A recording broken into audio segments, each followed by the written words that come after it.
નમસ્તે. હું તૃપ્તિ શુક્લા રાજકોટથી છું અને ગોકુલ ગ્લોબલ યુનિવર્સિટીમાં આજરોજ મેં મારું લો ફેકલ્ટીની અંદર પીએચડી પૂર્ણ કરેલ છે. મારા સંશોધનનો વિષય હતો હિન્દુ વારસા ધારાની કલમ 6. એમાં જે 2005માં સુધારો આવ્યો છે તો એની સમાજ પર કઈ રીતની અસર પડે છે. હકીકતે આમ સમજાવું તો હિન્દુ વારસા ધારાની કલમ 6 એટલે કે પુત્રની જેટલો જ પુત્રીઓને જે હક આપવામાં આવ્યો છે પિતાની સંપત્તિમાં, તો એના માટેની આ કલમ હતી. અને સમાજમાં એની અસરો પડી છે તો સમાજમાં સારી અસરો પણ છે અને એની નકારાત્મક અસરોનો પણ અભ્યાસ કરવામાં આવ્યો છે.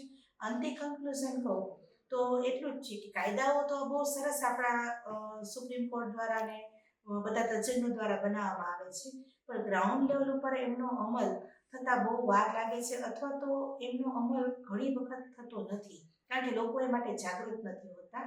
તો એ માટે લોકોની જાગૃતિ વધારે જરૂરી છે અને એના માટે થઈને એનજીઓ કે સંસ્થાઓ આગળ આવી અને જો કોઈ પણ આ બાબતમાં રસ ધરાવે તો એ આપણા ભારત દેશ માટે સારું પગલું ગણાશે. વાત કહું તો આ યુનિવર્સિટીના સ્ટાફ મેમ્બર સૌથી પહેલાં તો અમારા ડીન સર ખૂબ જ સરસ સપોર્ટ અમને કર્યો છે, વ્યાસ સરે, અને બાકીની બધી જે ફેકલ્ટી છે, બધા પ્રોફેસરો છે, એડમિન ફેકલ્ટી છે, ખૂબ જ પારિવારિક માહોલની અંદર અમે આ 3 વર્ષ વિતાવ્યા છે અને બહુ સારી રીતે પીએચડી પૂર્ણ કરવામાં અમને ખૂબ જ સફળતા અપાવી છે. અમારા સફળતાનો એક શ્રેય છે ગોકુલ ગ્લોબલ યુનિવર્સિટીના સ્ટાફ મેમ્બરોને હું આપું છું. Thank you.